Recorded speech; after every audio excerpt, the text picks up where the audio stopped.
El día que Marco, el hermano de mi yerno, deslizó discretamente esa nota en el bolsillo de mi chaqueta, mi mundo se desplomó para siempre. Es sobre tu hija, me susurró mientras fingía examinar los cuadros en la pared. Lee sin que nadie se dé cuenta. Es muy importante. Asentí con la cabeza, guardé la nota en mi billetera y continué conversando como si nada hubiera pasado. Pero por dentro, mi corazón latía tan fuerte que pensé que todos lo escucharían. La reunión familiar continuaba normalmente. Ángela servía café mientras Juan contaba anécdotas de su trabajo. Los domingos siempre habían sido sagrados en nuestra familia. Desde que mi esposa Clara murió hace 10 años, estos encuentros se volvieron mi razón de vivir. Mi hija de 45 años era todo lo que me quedaba en este mundo. Discretamente fui al baño para leer lo que Marco había escrito. Cerré la puerta con seguro y mis manos temblaron al desdoblar el pequeño papel arrugado. Las palabras que leí me golpearon como un rayo. Tío César, escuché a Ángela y Juan planeando internarlo en un asilo. Ya eligieron el lugar más barato. Dicen que usted está perdiendo la memoria y que es peligroso que viva solo. Van a decir que necesita cuidados especiales. Su plan es quedarse con la casa y todo su dinero. Tienen los papeles casi listos. Lo siento mucho, pero tenía que saberlo. No puedo ser cómplice de esto. Marco. Tuve que sentarme en el borde de la bañera. No podía respirar. Mi propia hija, la niña que crié con tanto amor después de que perdiera a su madre, la misma que lloró en mis brazos cuando se divorció la primera vez, la que siempre venía corriendo cuando tenía problemas económicos. Ángela, mi única hija, mi razón de existir, estaba planeando mi destrucción total. Volví a la sala fingiendo normalidad, pero cada paso se sentía como caminar sobre vidrios rotos.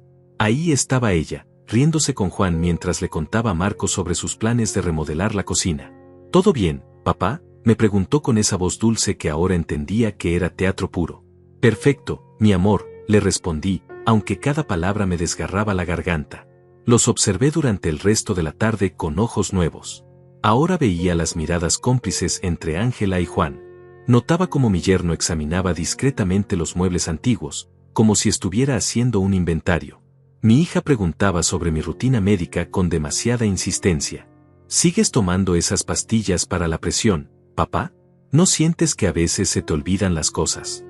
Durante semanas había notado comportamientos extraños, pero los había justificado como preocupación filial. Ángela rebuscando en mis cajones cuando yo iba a la cocina. Juan preguntando sobre mis cuentas bancarias por si algo te pasa, suegro. Conversaciones que se cortaban abruptamente cuando yo entraba a la habitación.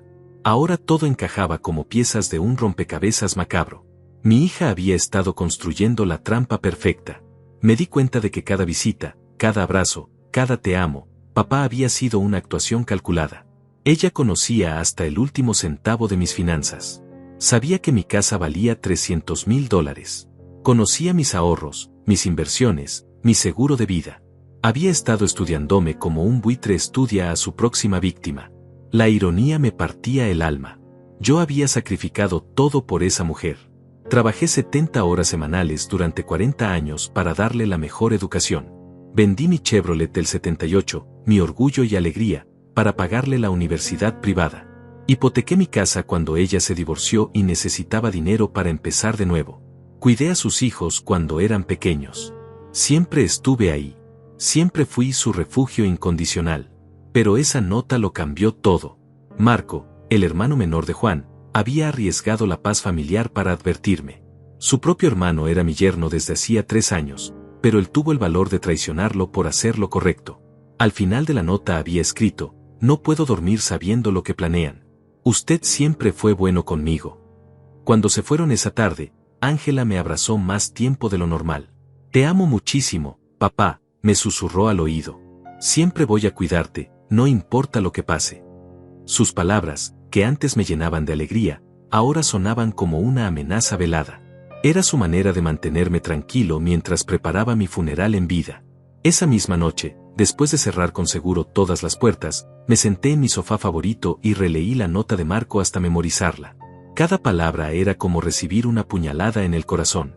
Mi única hija, el fruto de mi matrimonio con Clara, la niña que solía dibujarme tarjetas para el Día del Padre, ahora calculaba fríamente cómo deshacerse de mí. Pero había algo que Ángela no sabía. Algo que cambiaría completamente su juego. Durante 40 años trabajé como supervisor en la planta metalúrgica, pero también invertí cada dólar que pude en la bolsa de valores. Tenía propiedades que ella desconocía, cuentas bancarias en otros estados, un patrimonio que superaba el $1.000.000. Si mi hija quería jugar sucio, iba a descubrir que su viejo padre no era el indefenso que ella creía. No iba a quedarme esperando como un cordero camino al matadero. Si Ángela había decidido traicionarme, yo le iba a enseñar lo que significaba desafiar a César García. Al día siguiente desperté con una claridad mental que no había sentido en años.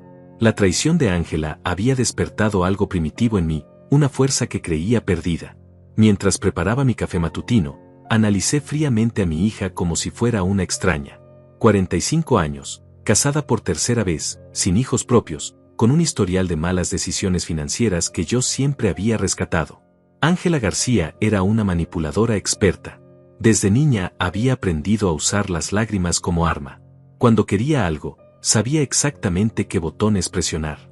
Después de la muerte de Clara, se convirtió en la mujer de la casa a los 35 años, y yo, devastado por el duelo, le permití tomar control de demasiadas cosas. Su tercer esposo, Juan, era una pieza clave en este rompecabezas. 47 años, vendedor de seguros con más ambición que escrúpulos. Desde que se casaron 3 años atrás, había notado su interés particular en mis finanzas.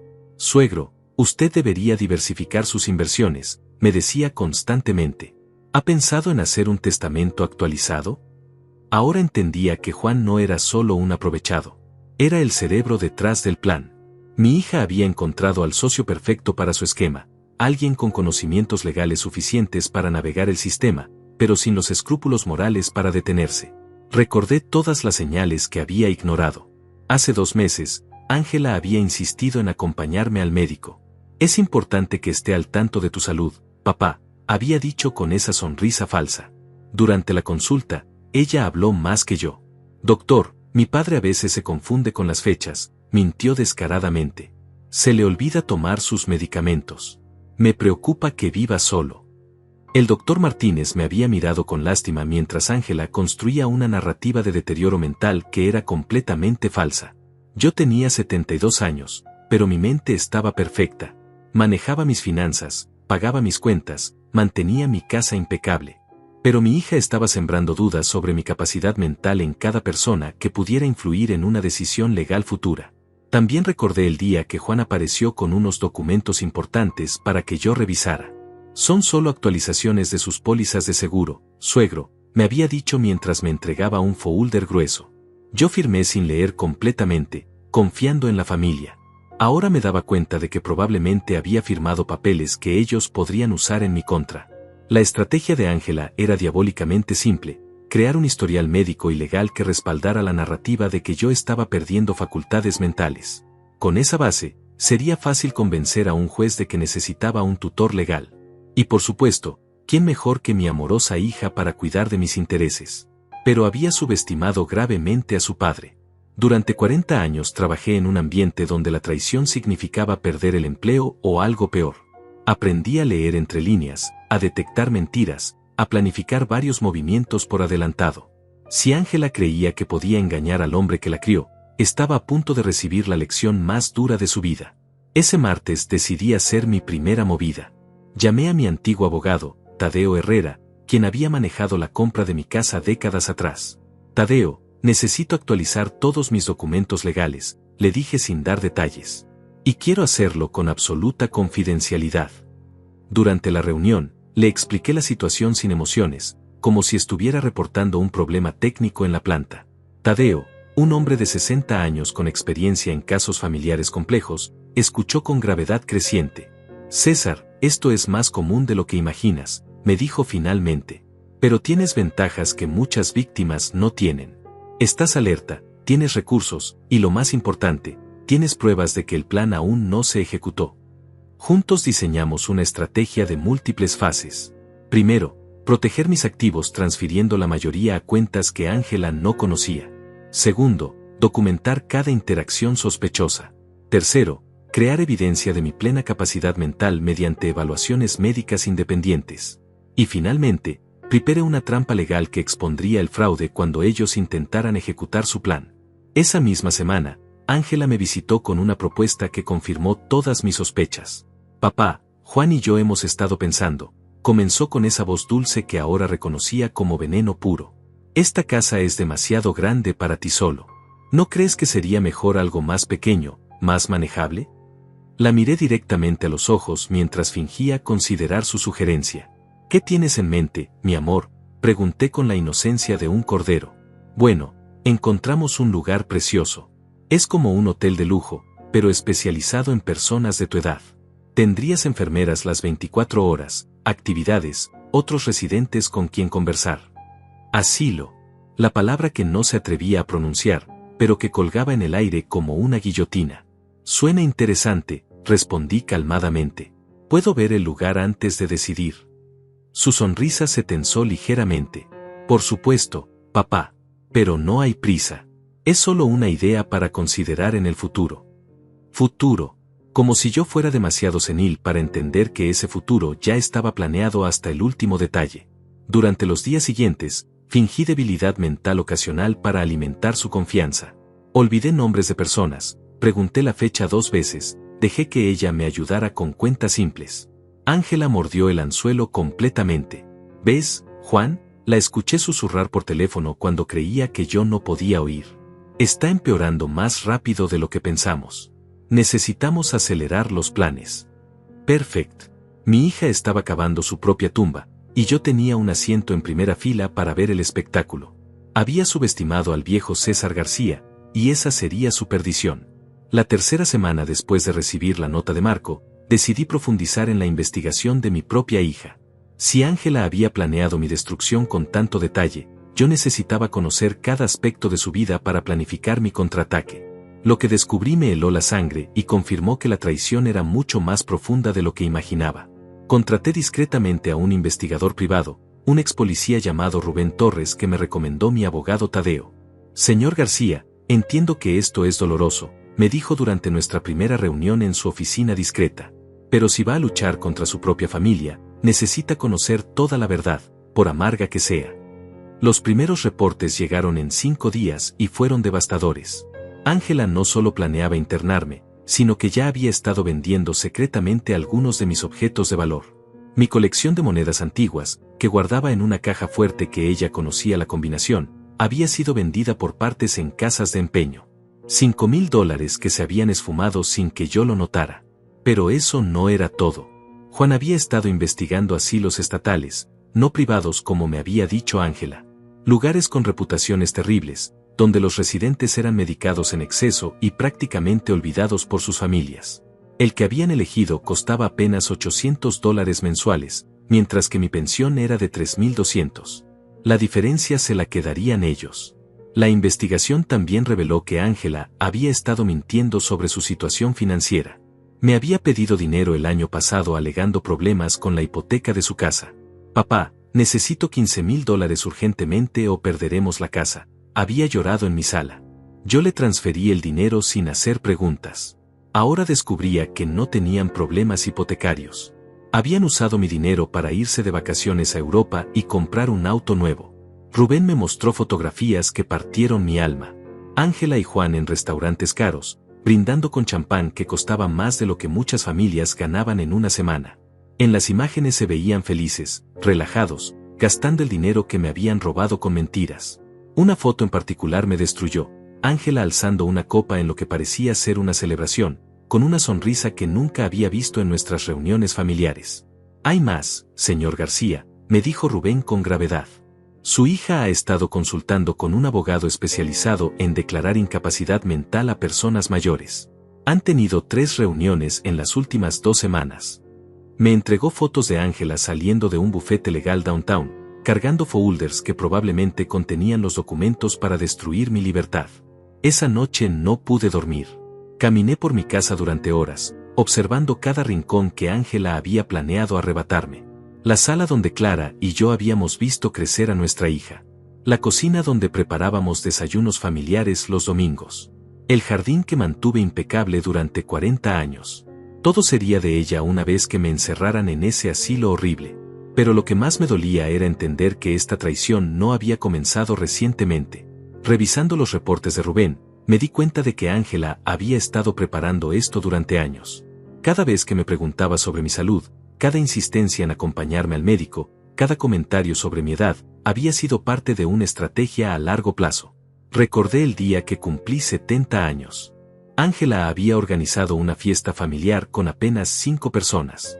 Durante el brindis, había hecho un discurso emotivo sobre cómo yo estaba entrando en una nueva etapa de la vida y cómo ella siempre estaría ahí para cuidarme. Ahora entendía que había estado anunciando públicamente su rol como mi futura cuidadora, estableciendo precedentes para cuando necesitara justificar su control sobre mi vida. La mañana siguiente, decidí acelerar mis propios planes. Llamé al Dr. Martínez y programé una evaluación neurológica completa con un especialista independiente. Doctor, necesito documentación médica detallada que confirme mi plena capacidad mental, le expliqué directamente. Mi familia está cuestionando mi competencia y necesito protegerme legalmente. El Dr. Martínez, que me conocía desde hacía 15 años, se mostró sorprendido. César, en todas nuestras consultas has demostrado estar perfectamente lúcido. ¿Por qué tu familia pensaría lo contrario? Le conté sobre los comentarios de Ángela durante las consultas anteriores. Su expresión cambió completamente.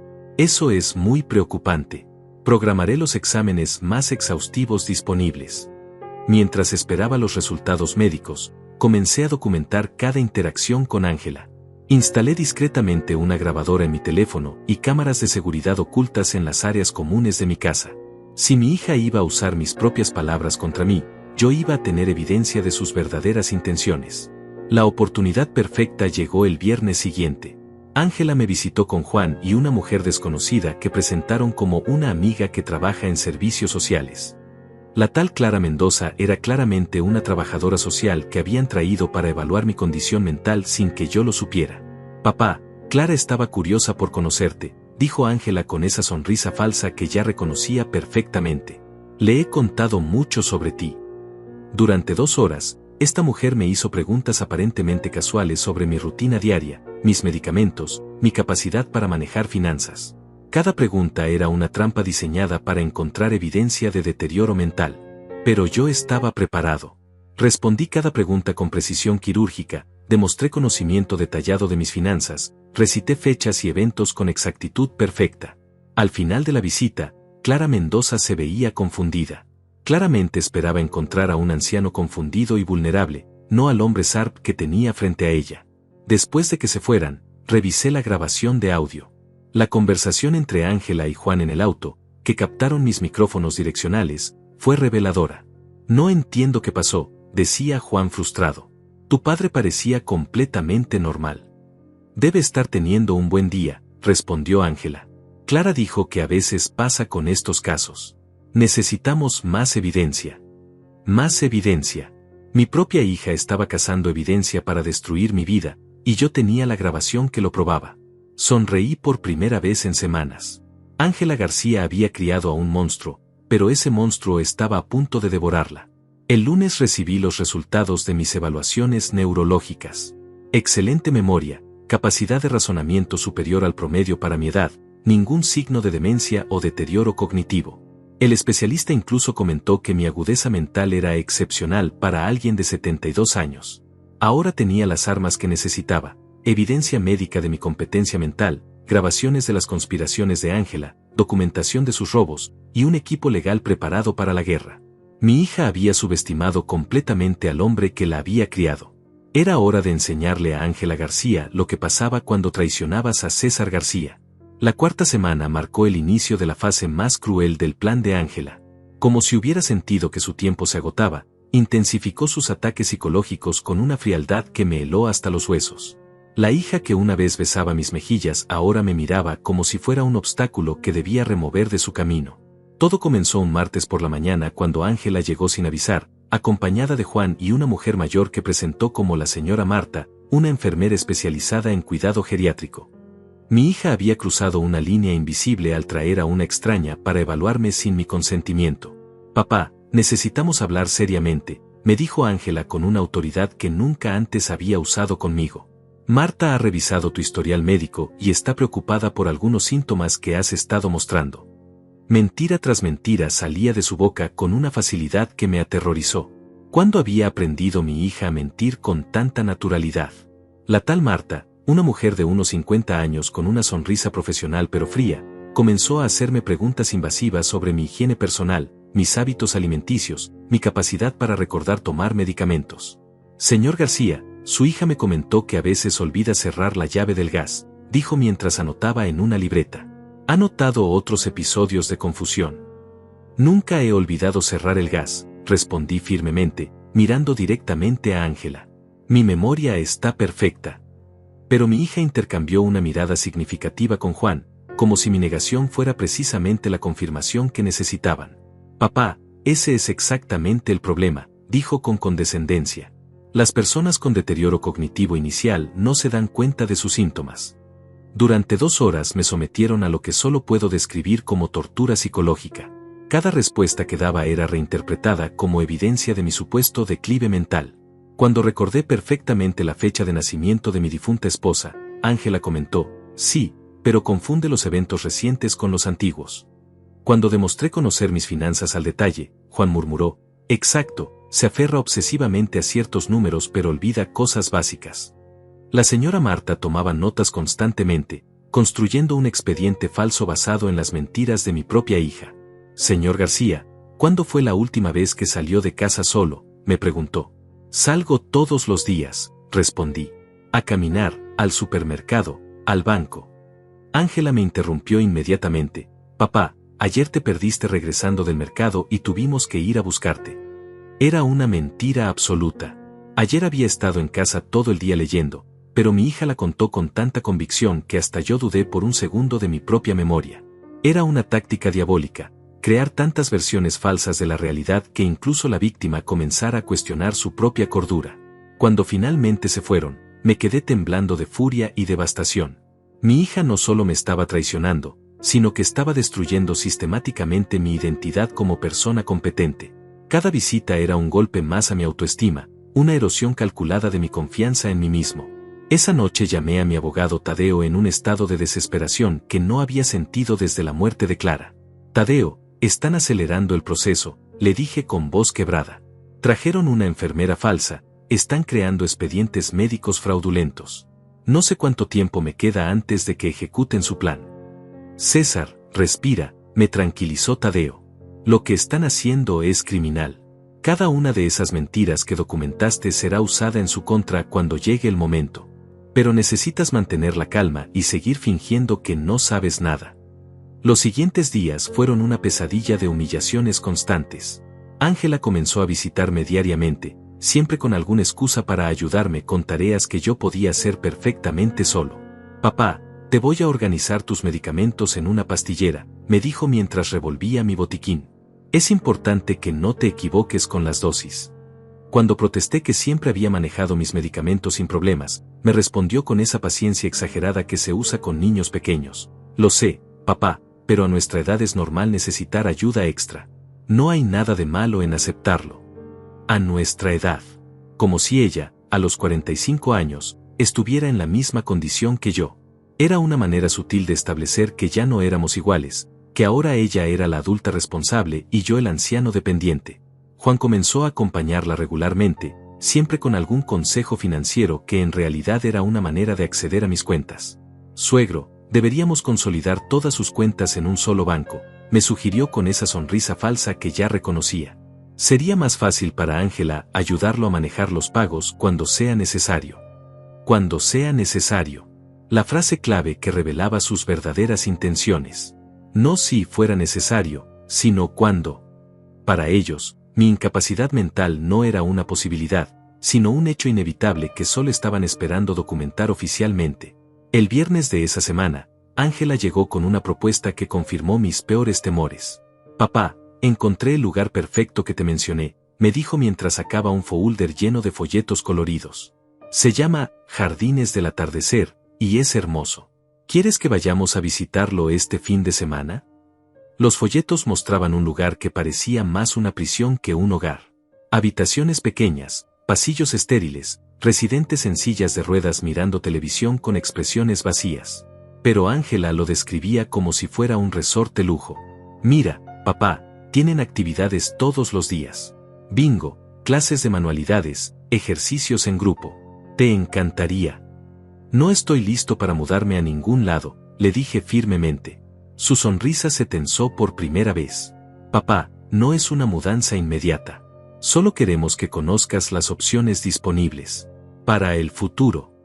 Ahí estaba otra vez esa palabra, futuro. Un futuro que ellos habían planificado sin mi consentimiento.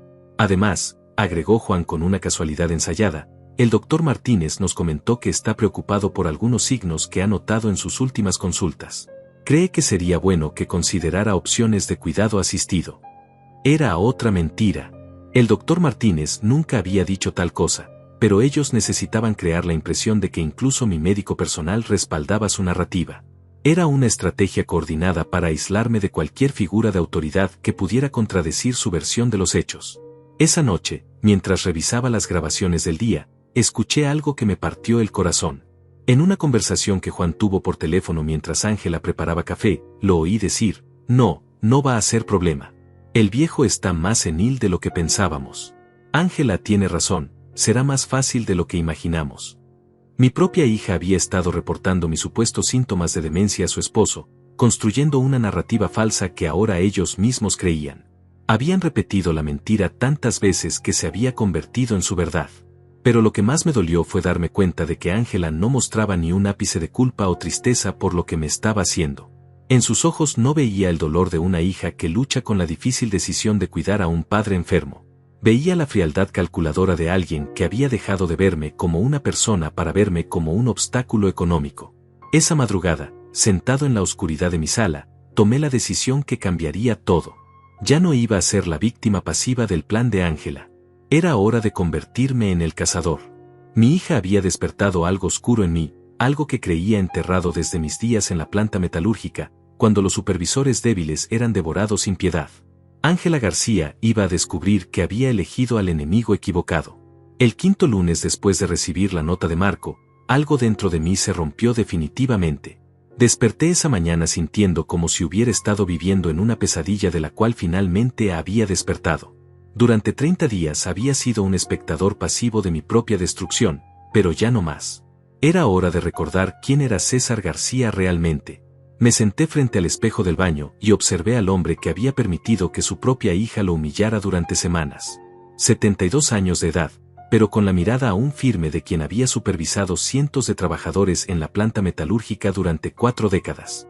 Había sobrevivido a huelgas, despidos masivos, la muerte de mi esposa, y ahora una niña malcriada de 45 años creía que podía destruirme. Esa mañana llamé a mi hermano menor, Tadeo, quien vivía en Houston desde hacía 20 años. No habíamos hablado en meses, pero necesitaba conectar con alguien de mi sangre que realmente me conociera. César, te escucho raro, me dijo después de unos minutos de conversación. ¿Está todo bien? Le conté toda la historia sin omitir detalles.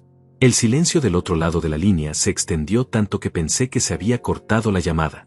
Finalmente, Tadeo habló con una furia que no había escuchado en años. Esa maldita niña siempre fue manipuladora, César. ¿Recuerdas cuando tenía 15 años y nos convenció a todos de que Clara la maltrataba para conseguir dinero extra? Yo te advertí entonces, pero tú la defendiste. Tenía razón. Durante años había ignorado las señales de la verdadera naturaleza de Ángela. Su tendencia a mentir cuando le convenía, su habilidad para victimizarse en cualquier conflicto, su frialdad cuando no obtenía lo que quería. Después de la muerte de Clara, me había aferrado tanto a la idea de mantener unida a nuestra pequeña familia que había permitido que Ángela cruzara líneas que nunca debió cruzar. Hermano, vente para Houston, me dijo Tadeo con determinación. Vende esa casa, toma tu dinero y empezá de nuevo acá. Esa muchacha no merece ni un centavo de lo que trabajaste. Pero yo ya no quería huir. Algo primitivo y oscuro había despertado en mí, algo que demandaba justicia. Esa tarde comencé a recordar deliberadamente cada sacrificio que había hecho por Ángela. Cuando tenía 8 años y quería clases de piano, vendí mi motocicleta para pagarlas. Cuando cumplió 15, trabajé turnos dobles durante 3 meses para comprarle el vestido de sus sueños.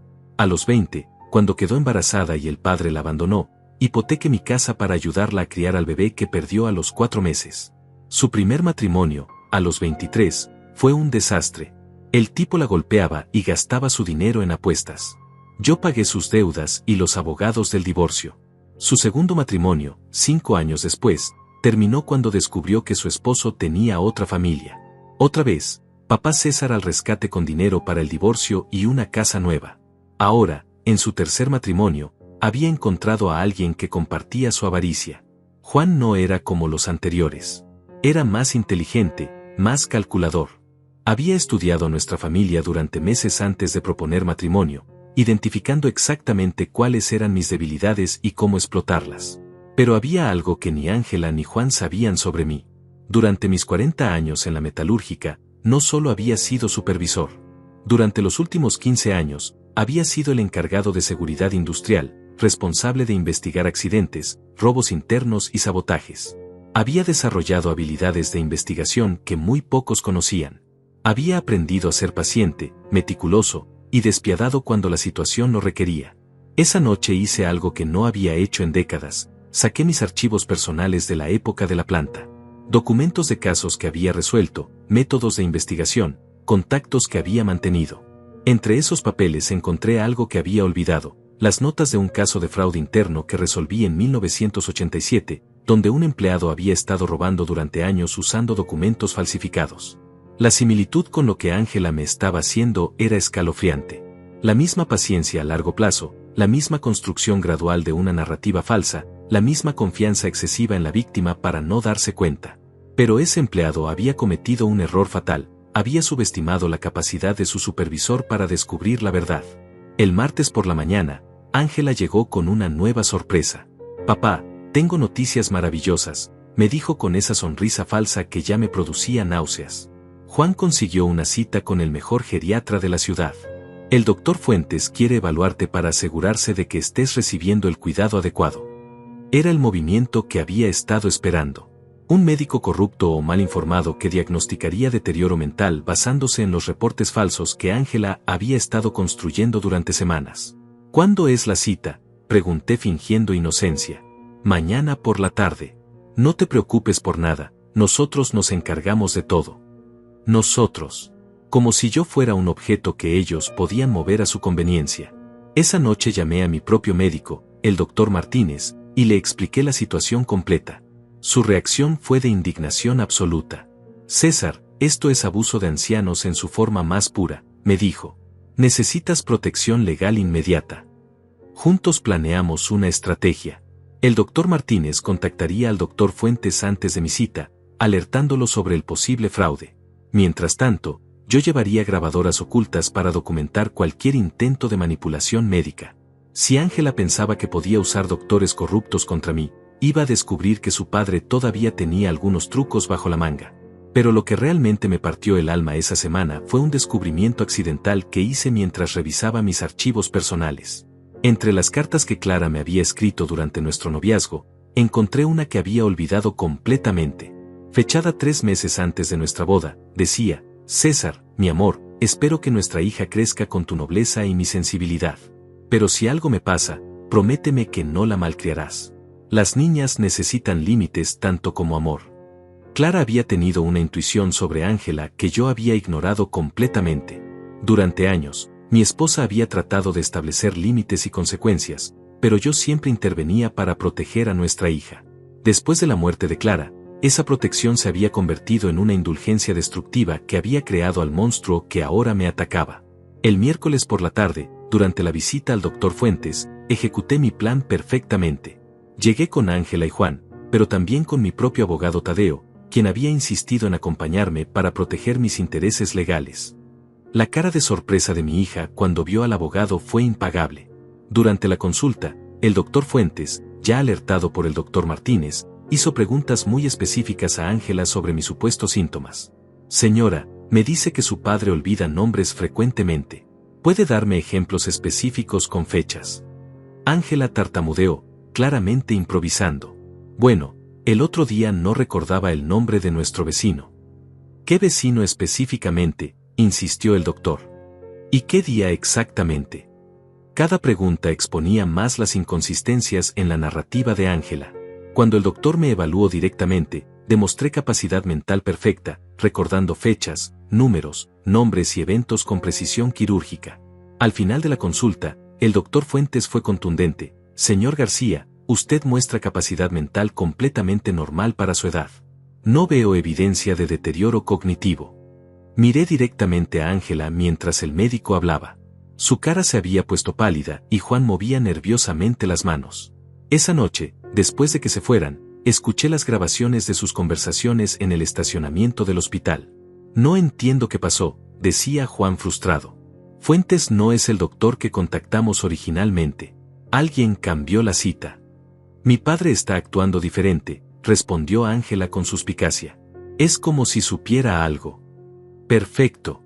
La semilla de la duda había sido plantada. Ahora Ángela comenzaría a cometer errores por desesperación, y yo estaría ahí para documentar cada uno de ellos. Había recuperado la iniciativa en esta guerra, y mi hija estaba a punto de descubrir que había despertado al enemigo más peligroso de su vida. César García había vuelto, y esta vez no habría misericordia. La sexta semana marcó el momento en que decidí pasar completamente a la ofensiva. Ya no era suficiente defenderse de los ataques de Ángela, era hora de destruir sistemáticamente cada uno de sus planes mientras construía mi propia fortaleza legal y financiera.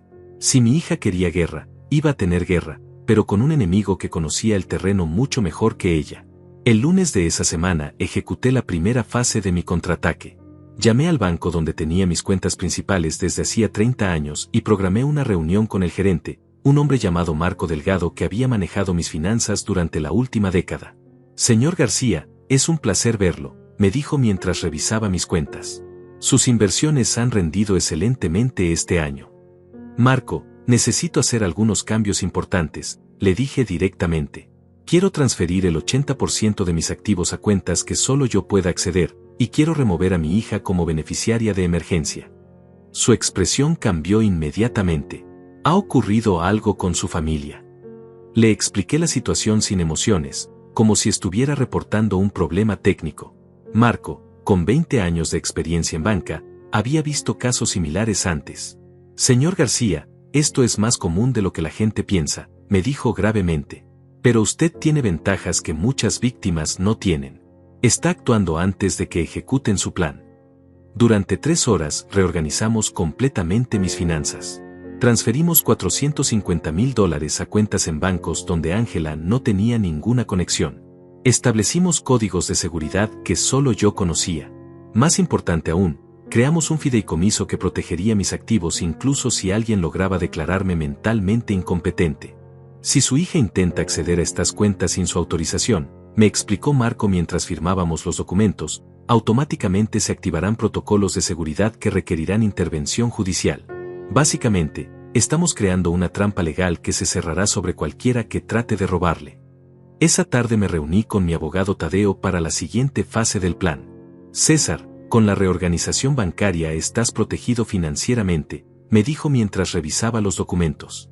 Ahora necesitamos evidencia sólida del fraude que Ángela está planeando. Evidencia que un juez no pueda ignorar. Juntos diseñamos una operación que habría hecho orgulloso a cualquier investigador policial. Instalamos cámaras de seguridad ocultas en mi casa, no solo para protección, sino para documentar cada mentira que Ángela dijera. Establecimos grabaciones automáticas en mi teléfono. Más importante aún, Tadeo contrató a un segundo investigador privado para seguir los movimientos de Ángela y Juan fuera de mi casa. El miércoles recibí el primer reporte que confirmó mis sospechas más oscuras. Ángela y Juan se habían reunido secretamente con el administrador del asilo Jardines del Atardecer y ya habían pagado un depósito de $5,000 para reservar una habitación. No una habitación cualquiera, sino una en el área de cuidados especiales para pacientes con demencia avanzada. Las fotografías que me mostró el investigador me helaron la sangre.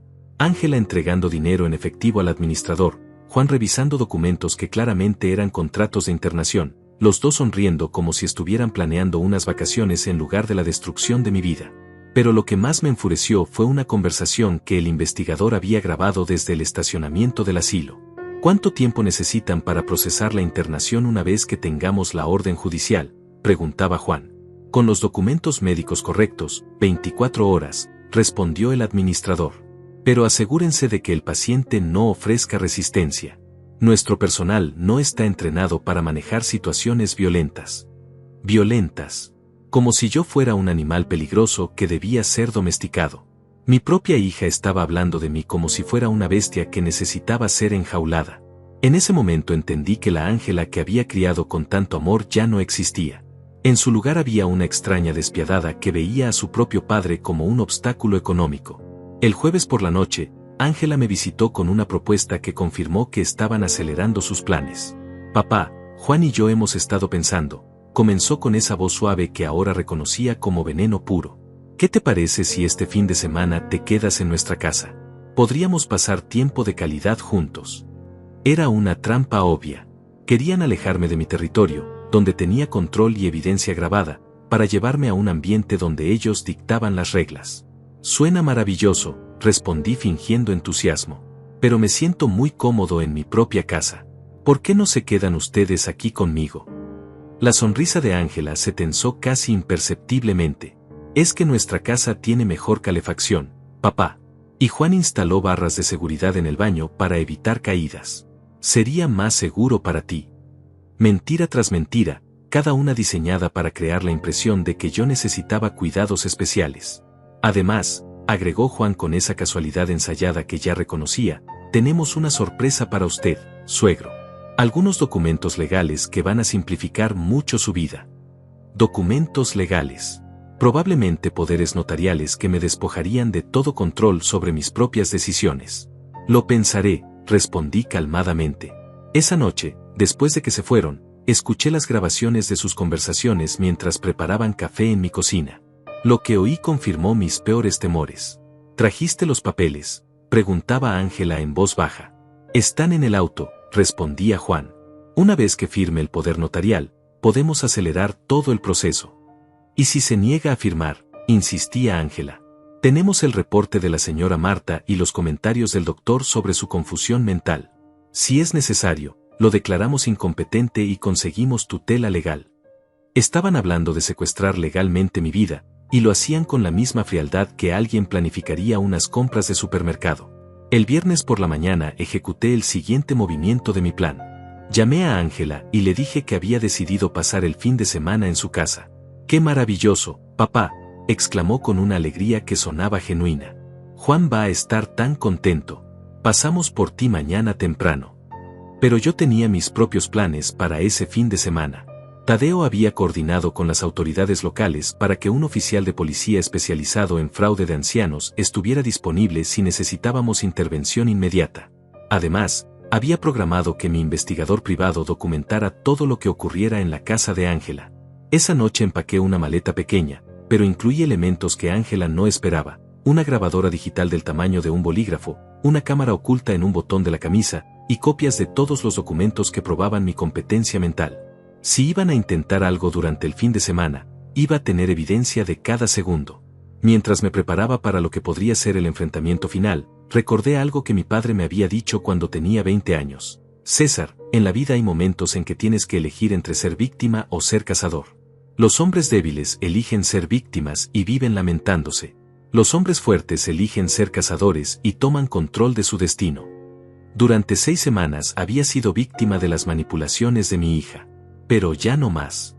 Era hora de convertirme en el cazador. Ángela García había despertado algo primitivo y despiadado en mí, algo que había mantenido dormido durante décadas de vida civilizada. Mañana comenzaría la cacería final, y mi presa no tenía idea de lo que la esperaba. Después de 40 años supervisando a cientos de trabajadores, incluyendo algunos de los hombres más duros que había conocido, una niña malcriada de 45 años no representaba ningún desafío real. Ángela había cometido el error más grande de su vida al subestimar a César García. Y los errores, como le había enseñado la vida en la metalúrgica, siempre se pagan con intereses. El sábado por la mañana, cuando Ángela y Juan llegaron a recogerme, llevaba puesta mi mejor actuación de anciano confiado e ingenuo. Qué emocionante pasar el fin de semana con ustedes, les dije con una sonrisa que ocultaba perfectamente la furia calculadora que hervía en mis venas. Durante el viaje a su casa, mantuve una conversación casual mientras mis dispositivos de grabación ocultos documentaban cada palabra. La casa de Ángela y Juan era un reflejo perfecto de sus ambiciones, demasiado grande para sus ingresos reales, decorada con muebles caros comprados a crédito, una fachada de éxito construida sobre deudas y mentiras. Papá, acomódate en el cuarto de huéspedes, me dijo Ángela mientras Juan llevaba mi maleta. Preparé todo especialmente para ti. El cuarto tenía una sola ventana pequeña y la puerta no tenía seguro desde adentro. Detalles que confirmaban que este no era solo un fin de semana familiar, sino una operación planificada para mantenerme controlado mientras ejecutaban la siguiente fase de su plan. Durante la comida, sus comportamientos fueron tan predecibles que casi me daba risa su falta de sutileza. «Papá, trajimos algunos papeles que queremos que revises», comenzó Juan mientras servía el postre. «Son documentos legales que van a simplificar mucho tu vida cuando llegue el momento de que necesites ayuda extra».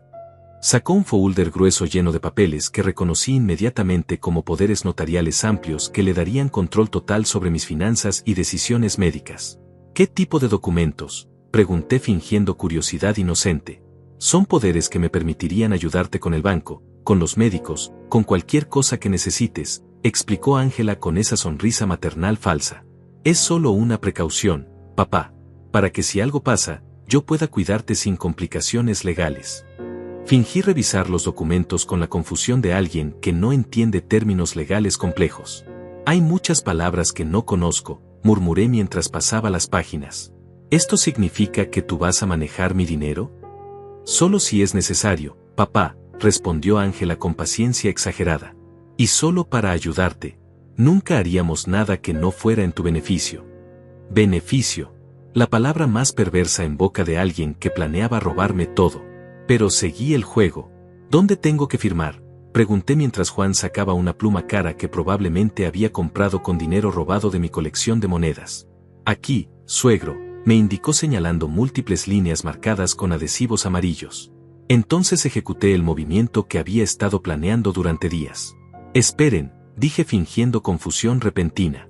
«¿Dijeron que esto es solo por si me enfermo? Pero yo me siento perfectamente bien. ¿Por qué necesito firmar esto ahora?». La expresión de Ángela cambió sutilmente, mostrando la primera grieta en su máscara de paciencia. «Papá, es solo una precaución», insistió con una firmeza que no había usado antes. «Como cuando compras un seguro de auto. No significa que vayas a chocar, pero es mejor estar preparado». «Pero yo no quiero seguro de auto nuevo», respondí con la lógica confusa de alguien que supuestamente tenía problemas mentales. «Mi seguro actual funciona bien». Juan intervino con una sonrisa tensa. «Suegro, estos papeles no son seguros. Son documentos que le dan tranquilidad a Ángela para poder ayudarlo cuando sea mayor». «¿Más mayor?», pregunté con genuina confusión actuada. «¿No soy mayor ya? Me voy a poner más viejo». Durante 2 horas me sometieron a una presión psicológica que habría quebrado a cualquier anciano realmente vulnerable. Alternaban entre condescendencia maternal y firmeza autoritaria, tratando de confundirme lo suficiente para que firmara sin entender completamente las implicaciones. Pero yo había enfrentado presiones mucho más intensas durante negociaciones sindicales en la metalúrgica. «Papá, ya estás cansado», finalmente dijo Ángela cuando vio que sus tácticas no funcionaban. «¿Por qué no descansas un poco y revisamos los papeles después de la cena?». Era una retirada táctica, pero yo sabía que volverían con una estrategia diferente, probablemente más agresiva. Durante mi siesta, activé discretamente un dispositivo de emergencia que Tadeo me había dado, un botón de pánico conectado directamente a su teléfono. Si la situación se volvía peligrosa, él podría enviar ayuda inmediatamente. También envié un mensaje de texto codificado que confirmaba que todo estaba procediendo según nuestro plan. Esa tarde, mientras fingía ver televisión en la sala, escuché una conversación telefónica entre Juan y alguien que claramente era su contacto en el asilo. «No pudimos conseguir las firmas hoy», decía Juan en voz baja desde la cocina. «El viejo está más terco de lo que esperábamos. ¿Podemos proceder sin los poderes notariales?».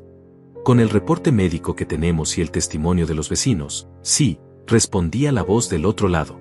«Pero va a tomar más tiempo y va a costar más dinero». «¿Cuánto más?», insistía Juan. 10.000 adicionales para acelerar el proceso judicial. Pero una vez que esté internado, van a recuperar esa inversión en menos de 3 meses. Inversión. Estaban hablando de destruir mi vida como si fuera una transacción comercial. Cada palabra que escuchaba alimentaba una furia fría que no había sentido desde que despedí al último trabajador corrupto en la metalúrgica. Pero mantuve la calma. La venganza servida fría siempre es más efectiva. Durante la cena, Ángela y Juan intentaron una táctica diferente. En lugar de presión directa, comenzaron a sembrar dudas sobre mi capacidad para vivir solo. «Papá, ¿Te acuerdas de la vez que dejaste la estufa prendida toda la noche?, preguntó Ángela con preocupación fingida. Nunca dejé la estufa prendida, respondí firmemente. Claro que sí, papá. Juan tuvo que ir a apagar el gas la semana pasada. Era una mentira absoluta, pero la contaron con tanta convicción que cualquier observador externo podría creerles. No recuerdo eso, insistí, fingiendo la confusión de alguien que duda de su propia memoria. ¿Estás segura? Completamente segura, papá, respondió Ángela intercambiando una mirada significativa con Juan. Por eso nos preocupamos tanto por tu seguridad. Continuaron durante toda la cena creando recuerdos falsos de incidentes que nunca habían ocurrido. El objetivo era claro: si yo comenzaba a dudar de mi propia memoria, sería más fácil convencerme de que necesitaba cuidados especiales.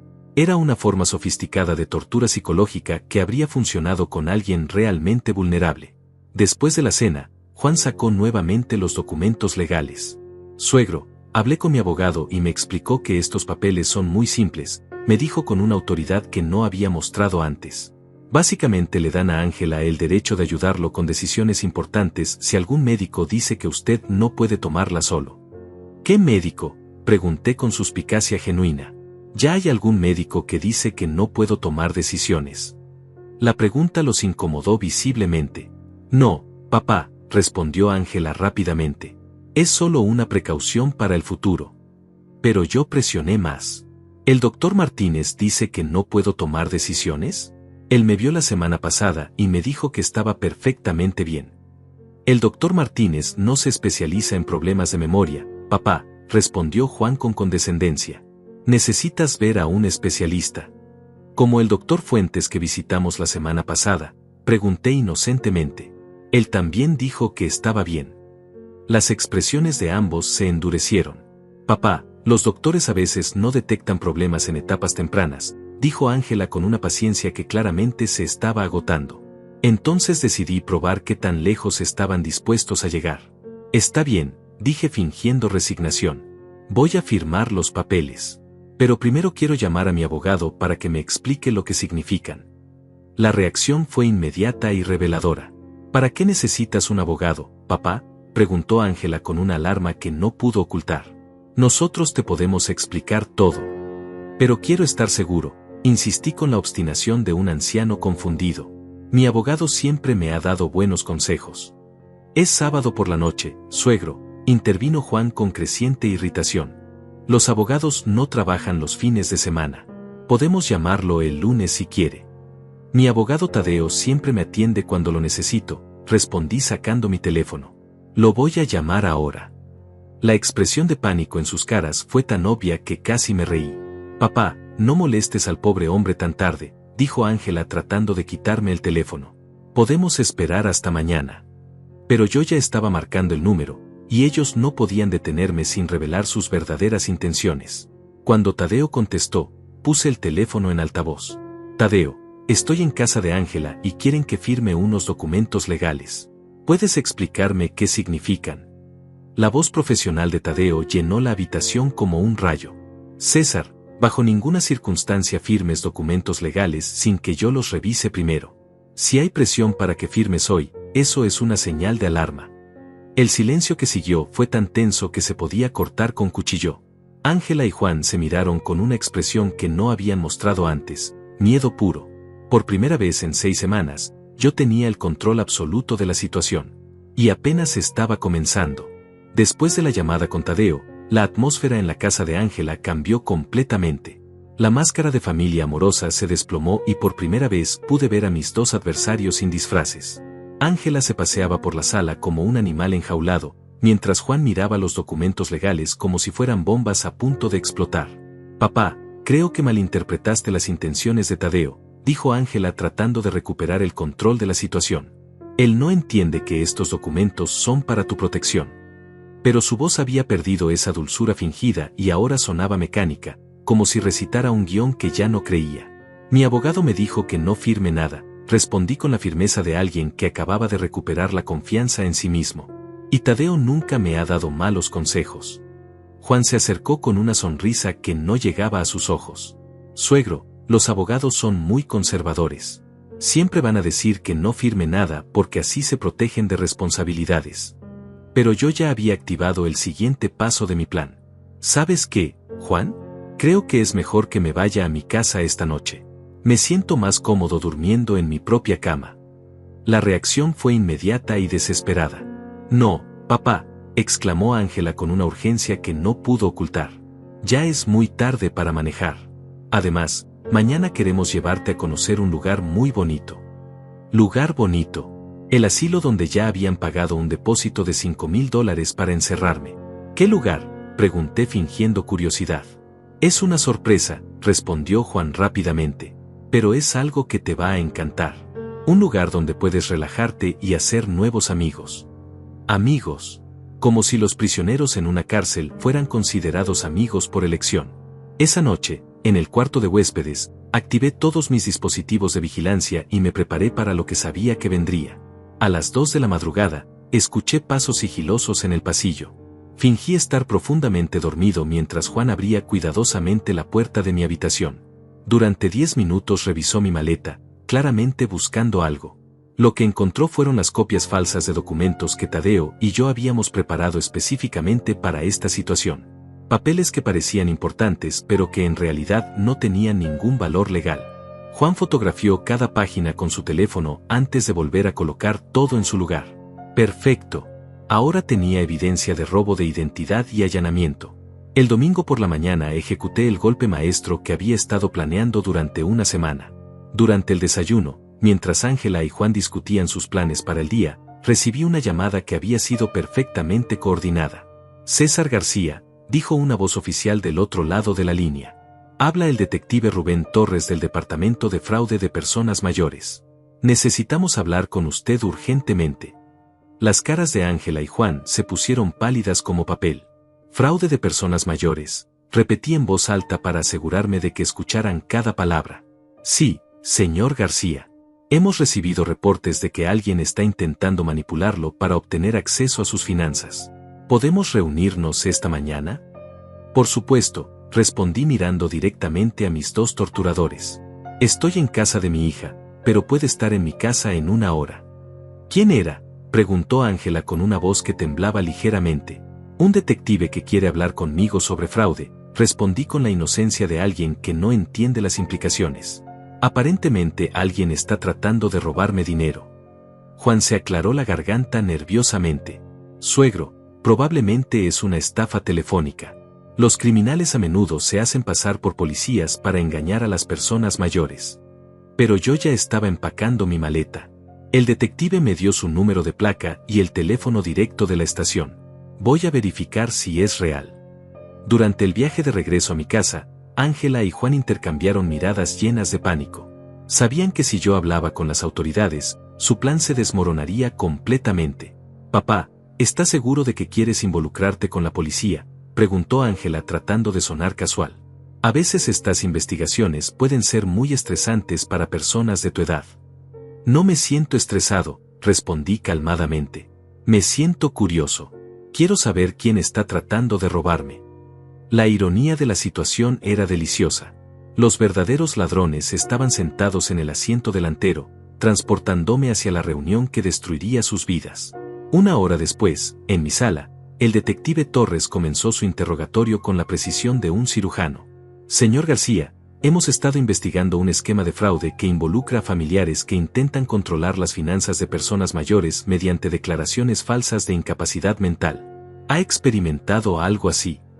Lo que siguió fue una presentación magistral de evidencia que dejó a Ángela y Juan completamente expuestos. Torres mostró fotografías de ellos visitando el asilo, grabaciones de sus conversaciones sobre mi supuesta demencia, copias de los documentos médicos falsificados que habían preparado. Cada pieza de evidencia era como un martillazo sobre el ataúd de sus ambiciones. Señora García, dijo Torres dirigiéndose a mi hija con autoridad absoluta, tenemos evidencia de que usted ha estado construyendo un caso falso contra su padre con el propósito de obtener control sobre sus activos. Esto constituye fraude de ancianos, una felonía que puede resultar en hasta 10 años de prisión. Ángela trató de mantener la compostura, pero su máscara finalmente se desplomó por completo. No sé de qué está hablando, murmuró con una voz que se quebraba. Todo lo que hemos hecho es por el bien de mi padre. Pero Torres tenía más evidencia de la que ella imaginaba. Señora, Tenemos grabaciones de usted y su esposo discutiendo cómo van a dividir los activos de su padre una vez que esté internado, continuó Torres implacablemente. También tenemos evidencia de que ya han vendido objetos de valor pertenecientes al señor García sin su conocimiento. Juan finalmente perdió el control. Esto es una trampa, gritó poniéndose de pie. El viejo sabía todo desde el principio. Sus palabras fueron la confirmación final que Torres necesitaba. Señor Mendoza, acaba de admitir que había un plan premeditado contra el señor García. Esa confesión será incluida en nuestro reporte. Lo que siguió fue una desintegración completa de todo lo que Ángela y Juan habían construido. Torres les explicó que enfrentaban múltiples cargos: fraude de ancianos, robo, falsificación de documentos médicos y conspiración. Además, agregó con satisfacción profesional, hemos congelado todas las cuentas bancarias asociadas con ustedes como parte de la investigación. Ángela me miró con una expresión que nunca había visto antes, odio puro y desesperación absoluta. ¿Cómo pudiste hacernos esto?, me preguntó con lágrimas que ahora sabía que eran completamente falsas. Somos tu familia. Mi familia murió con Clara, respondí con una frialdad que sorprendió incluso a Torres. Tú eres una extraña que comparte mi apellido. Las siguientes horas fueron un torbellino de arrestos, lectura de derechos, y llamadas telefónicas desesperadas de Juan tratando de contactar abogados que pudieran ayudarlos. Pero el daño ya estaba hecho. Los cargos eran sólidos, la evidencia era abrumadora, y su reputación estaba destruida para siempre. Esa tarde, después de que se llevaran a Ángela y Juan esposados, me senté en mi sofá favorito con una copa del whisky que había estado guardando para ocasiones especiales. El detective Torres había dejado copias de toda la evidencia para mis archivos personales. Fotos, grabaciones, documentos, testimonios. Un archivo completo de la traición más grande de mi vida. Pero la victoria no me trajo la satisfacción que había esperado. Miré las fotografías de mi hija siendo arrestada y sentí algo que no había experimentado en semanas: tristeza profunda. No por su destino, que se había ganado completamente, sino por la pérdida definitiva de la ilusión de que alguna vez había tenido una familia real. Marco, el hermano de Juan que me había advertido sobre el plan, llegó esa noche con una expresión de vergüenza absoluta. Señor García, no sé cómo disculparme por lo que mi hermano le hizo, me dijo con lágrimas genuinas. Cuando supe del plan, traté de convencerlos de que no lo hicieran, pero ellos ya estaban demasiado obsesionados con su dinero. Marco, tú no tienes nada por lo que disculparte, le respondí con sinceridad. Tú me salvaste la vida con esa nota. Sin tu advertencia, estaría en un asilo medicado hasta la muerte mientras ellos gastaban mi dinero. Era cierto. Si Marco no hubiera tenido el valor de traicionar a su propio hermano para hacer lo correcto, yo estaría viviendo la pesadilla que Ángela había planificado con tanta meticulosidad. Esa noche, por primera vez en 2 meses, dormí profundamente. Ya no tenía que preocuparme por enemigos dentro de mi propia casa. Ya no tenía que fingir demencia o debilidad. Ya no tenía que esconder mi dinero o documentar cada conversación. César García había ganado la guerra más importante de su vida. Pero la verdadera justicia apenas estaba comenzando. 6 meses después del arresto de Ángela y Juan, mi nueva vida había tomado una forma que nunca habría imaginado posible. La guerra legal que siguió fue brutal pero satisfactoria, como ver caer cada pieza de dominó en una secuencia perfectamente planificada. Tadeo manejó el caso con la precisión de un maestro de ajedrez, usando cada grabación, cada fotografía, cada documento como munición contra mis antiguos torturadores. El juicio fue un espectáculo público que atrajo la atención de los medios locales. Hija traicionera intenta robar herencia de padre anciano fue el titular que apareció en el periódico principal de la ciudad. Durante 3 semanas, los detalles más sórdidos del plan de Ángela fueron expuestos ante un jurado que claramente se horrorizaba más con cada revelación. La evidencia era tan abrumadora que ni siquiera el abogado más caro que Juan pudo encontrar logró crear dudas razonables. Las grabaciones de sus conversaciones planeando mi internación, las fotografías del asilo donde habían pagado el depósito, los documentos médicos falsificados, todo fue presentado con una claridad que no dejaba espacio para interpretaciones alternativas. Ángela testificó en su propia defensa, pero fue un desastre completo. Cuando el fiscal le preguntó por qué había vendido mi colección de monedas sin mi conocimiento, tartamudeó una explicación incoherente sobre proteger los activos de mi padre. Cuando le mostraron las fotografías de ella brindando con champán caro comprado con dinero robado, se desplomó completamente y comenzó a llorar. Pero eran lágrimas de autocompasión, no de arrepentimiento genuino. Durante todo el juicio, nunca una sola vez expresó remordimiento por lo que me había hecho. Nunca pidió perdón por traicionar el amor incondicional que le había dado durante 45 años. Solo se lamentaba de haber sido descubierta. La sentencia fue más severa de lo que cualquiera había predicho. Ángela recibió 8 años de prisión por fraude de ancianos agravado, robo y falsificación de documentos. Juan recibió 10 años como cerebro principal del esquema. Además, ambos fueron condenados a restitución completa, $350,000 que incluían daños punitivos por el trauma psicológico que me habían causado. Pero la justicia legal fue solo el comienzo. La verdadera satisfacción vino de ver cómo se desmoronaba completamente el mundo que habían construido con mentiras y dinero robado. Su casa de lujo fue embargada para pagar las multas legales. El auto nuevo que habían comprado con mi dinero fue vendido en una subasta pública. Sus cuentas bancarias fueron vaciadas para cubrir los costos del juicio. Marco me visitó una semana después de la sentencia, cargando una botella de vino y una expresión de alivio profundo. Señor García, justicia fue servida, me dijo mientras brindábamos en mi sala.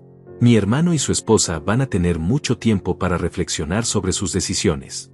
Le había ofrecido dinero como recompensa por salvarme, pero él lo rechazó categóricamente. Lo único que quiero es saber que hice lo correcto, me había dicho. La noticia del juicio se extendió por toda la comunidad latina de la ciudad. Recibí llamadas de personas que habían vivido situaciones similares con sus propios hijos, agradeciendo por haber dado visibilidad a un problema que afecta a miles de ancianos cada año. 3 familias me contactaron pidiendo consejos sobre cómo protegerse de esquemas similares. Decidí convertir mi experiencia en algo útil para otros. Junto con el detective Torres y mi abogado Tadeo, comenzamos a dar charlas en centros comunitarios sobre fraude de ancianos. La traición familiar es la más dolorosa, les decía a las audiencias, pero también la más prevenible si sabemos qué señales buscar. 2 meses después del juicio, tomé una decisión que habría sido impensable un año atrás: vendí mi casa. No porque me forzaran, sino porque ya no podía vivir en un lugar donde cada rincón me recordaba las mentiras de Ángela. Cada vez que entraba a la cocina, recordaba sus sonrisas falsas mientras planeaba mi destrucción. Cada vez que veía la sala, recordaba las horas de humillación psicológica que me había infligido. Con el dinero de la venta, compré un apartamento moderno en el centro de la ciudad.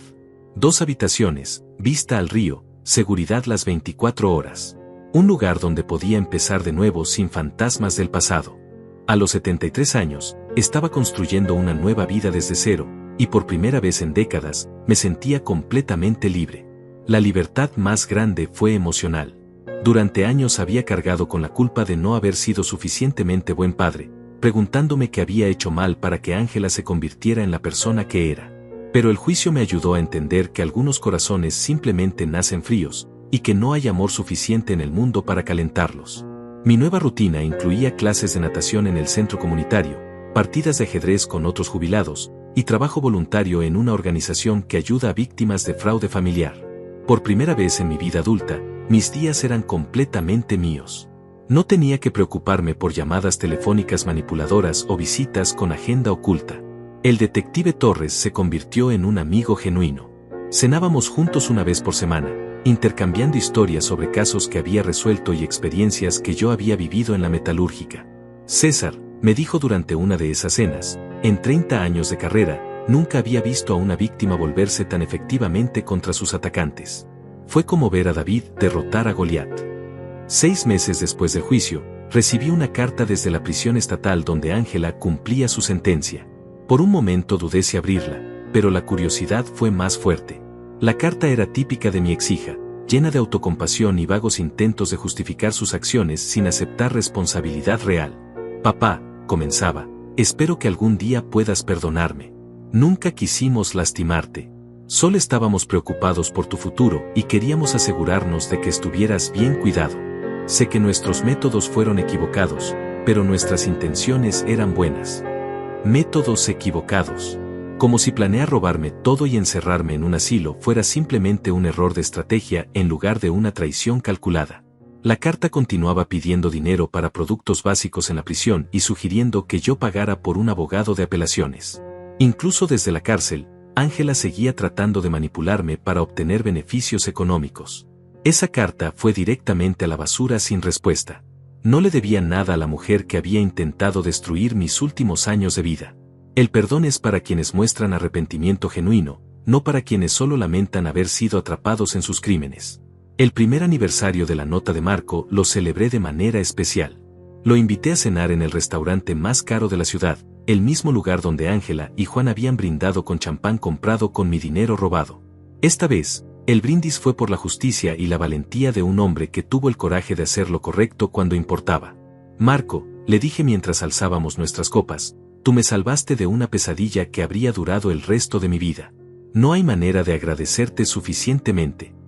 Él sonrió con esa humildad genuina que había reconocido desde el primer día. Señor García, usted habría hecho lo mismo por mí. A veces la familia real no viene de la sangre, sino de las decisiones que tomamos. Tenía razón. Marco, el detective Torres, mi abogado Tadeo, incluso el doctor Martínez que me ayudó a documentar mi capacidad mental, se habían convertido en mi verdadera familia. Personas que me respetaban, me apoyaban, y nunca verían mi edad como una oportunidad para explotar mi vulnerabilidad. A los 74 años, mi vida es mejor de lo que había sido en décadas. Tengo salud, dinero, amigos verdaderos, y la paz mental que viene de saber que nunca más seré víctima de nadie. Duermo profundamente cada noche, sabiendo que no hay enemigos esperando en las sombras para traicionarme. A veces, cuando leo noticias sobre otros casos de fraude familiar, siento una mezcla de tristeza y determinación. Tristeza por las víctimas que no tuvieron la suerte de descubrir los planes contra ellos a tiempo. Determinación para seguir educando a otros sobre cómo protegerse. La lección más importante que aprendí es que la bondad no debe practicarse a costa de la autodestrucción. Durante años creí que ser un buen padre significaba dar todo sin cuestionar nada. Ahora entiendo que el amor verdadero incluye límites, consecuencias, y la voluntad de decir no cuando es necesario. Si pudiera hablar con el César García de hace un año, le diría que no tenga miedo de dudar de las intenciones de otros, incluso cuando sean familia. Le diría que confíe en sus instintos cuando algo se sienta equivocado. Le diría que la autopreservación no es egoísmo, sino supervivencia. No me arrepiento de haber criado a Ángela. Solo lamento no haber comprendido antes que la bondad nunca debe practicarse a costa de la autodestrucción. Pero esa comprensión llegó a tiempo para salvarme, y eso es lo único que importa. César García está vivo, libre, y en control de su propio destino. Y esa, después de todo, es la única victoria que realmente vale la pena. 3 años han pasado desde aquella mañana cuando Marco deslizó esa nota que cambió mi vida para siempre. Hoy, mientras escribo estas líneas desde la terraza de mi nuevo apartamento, observo el amanecer sobre el río y me permito una sonrisa genuina. A los 75 años, finalmente entiendo lo que significa vivir en paz absoluta. La ciudad se despierta lentamente bajo mi ventana. El tráfico matutino, las sirenas lejanas, los gritos de los niños camino a la escuela. Sonidos de vida que antes me parecían ruido, ahora son una sinfonía que celebra mi libertad. No hay teléfono sonando con voces falsamente dulces. No hay visita sorpresa con agendas ocultas. Solo la tranquilidad de saber que cada decisión en mi vida es completamente mía. Mi rutina diaria se ha convertido en un ritual de autodeterminación. Despierto cuando mi cuerpo lo decide, no cuando alguien más necesita algo de mí. Desayuno leyendo las noticias internacionales en lugar de preocuparme por las mentiras locales que otros inventan sobre mi salud mental. Camino por el Parque Central durante 1 hora, saludando a otros jubilados que también han aprendido a valorar su independencia. Los martes y jueves trabajo como voluntario en el Centro de Protección para Ancianos, ayudando a otros que enfrentan situaciones similares a la que yo viví. La semana pasada llegó una mujer de 80 años cuyo hijo había estado vendiendo secretamente sus joyas familiares. Su historia me recordó tanto a la mía que tuve que tomarme un momento para recuperar la compostura.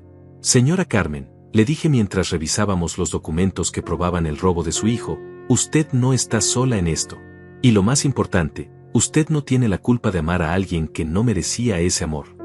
Las lágrimas en sus ojos me recordaron por qué continúo haciendo este trabajo. Cada persona que ayudamos es una victoria contra los predadores que se aprovechan de la confianza familiar.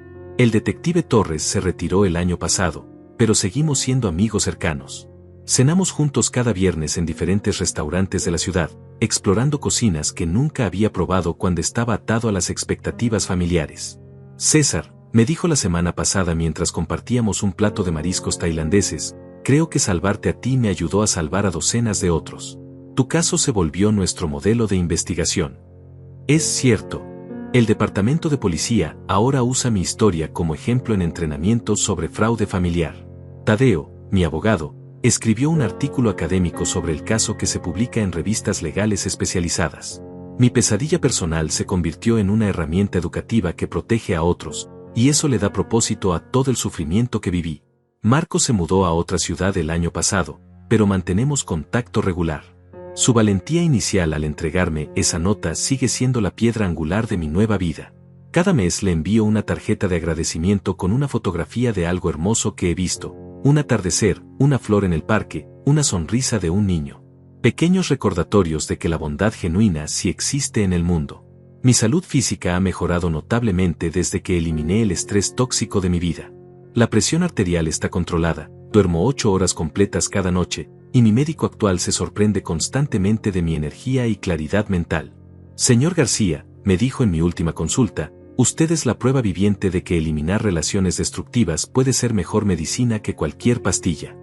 Económicamente, mi decisión de reorganizar mis finanzas resultó ser brillante. Las inversiones que hice después del juicio han crecido más de lo esperado.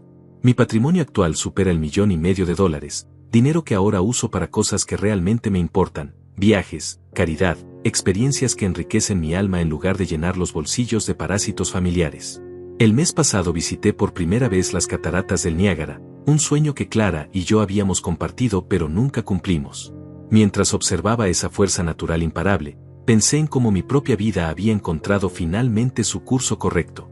Las aguas turbulentas de la traición finalmente habían llevado a la cascada de la libertad. Ángela cumple actualmente el 5º año de su sentencia.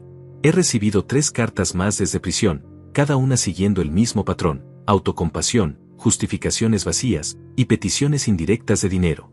La última la abrí por curiosidad morbosa, pero solo confirmó que el tiempo en prisión no había generado introspección real o arrepentimiento genuino. Papá, escribía en su última carta, los otros prisioneros no entienden por qué mi propio padre no me visita. Es muy humillante explicar que mi familia me abandonó cuando más los necesito. Familia. Todavía usa esa palabra como si tuviera algún significado después de todo lo que hizo. Como si el abuso sistemático pudiera borrarse con apelaciones sentimentales. Juan fue liberado hace 6 meses por buen comportamiento, pero su vida quedó completamente destruida. Tadeo me informa que trabaja en un lavadero de autos ganando salario mínimo, viviendo en un apartamento de una habitación en el peor barrio de la ciudad. Su reputación en la comunidad de ventas de seguros está arruinada para siempre. Nadie confía en alguien que traicionó a su propia familia política. A veces me pregunto si siento alguna satisfacción por su caída, pero honestamente, ya no ocupan espacio emocional en mi vida. Son consecuencias naturales de decisiones que ellos tomaron libremente. Yo simplemente me negué a ser víctima de esas decisiones, y el universo se encargó del resto. Mi hermano Tadeo me visita desde Houston cada 3 meses. Durante su última visita, me hizo una observación que me quedó resonando. César, después de todo lo que pasaste, esperaba encontrarte amargado o desconfiado. Pero estás más relajado y feliz de lo que te he visto en décadas. Es como si te hubieran liberado de una prisión que no sabías que existía. Tiene razón. Durante años viví en una cárcel emocional construida por expectativas familiares tóxicas, culpa manipulativa, y la creencia errónea de que el amor incondicional significaba aceptar abuso incondicional. La traición de Ángela, paradójicamente, fue la llave que me liberó de esa prisión. Ahora entiendo que la sangre no crea automáticamente familia, así como plantar una semilla no garantiza un árbol saludable. La familia real se construye con respeto mutuo, apoyo genuino, y amor que fluye en ambas direcciones. Mi nueva familia elegida es pequeña pero sólida: Marco, Torres, Tadeo el abogado, mi hermano, y algunos compañeros voluntarios que comparten mis valores. Los fines de semana exploro lugares que nunca había visitado cuando mis energías estaban consumidas por drama familiar. Museos, conciertos, festivales gastronómicos, exposiciones de arte. A los 75 años estoy descubriendo pasiones que no sabía que tenía. La música clásica me relaja profundamente. La pintura al óleo se ha convertido en una meditación activa. La jardinería en macetas de mi terraza me conecta con la vida que crece. El próximo mes cumpliré 76 años. Por primera vez en décadas, espero mi cumpleaños con alegría genuina en lugar de ansiedad sobre qué drama familiar podría surgir. Planeo celebrar con una cena íntima con mis amigos verdaderos, seguida de un fin de semana en las montañas que siempre quise visitar.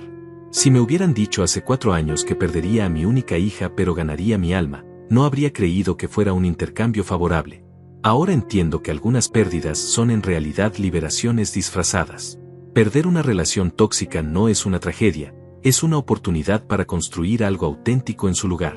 Esta mañana, mientras preparaba mi café y planificaba el día, me di cuenta de algo profundo. Por primera vez en mi vida adulta, no hay una sola persona en mi mundo que me vea como un medio para obtener algo. Todas mis relaciones actuales son bidireccionales, honestas y nutritivas. Esta es la verdadera riqueza que he encontrado en mis años dorados. No me arrepiento de haber amado a Ángela. Solo lamento haber confundido tolerancia del abuso con expresión de amor. Ahora sé que el amor verdadero incluye límites saludables, y que protegerse no es egoísmo sino responsabilidad personal. Estas lecciones llegaron tarde en mi vida, pero llegaron a tiempo para salvarme. César García está vivo, libre, y escribiendo su propia historia final. Y esa historia, después de todo, es exactamente como debe ser.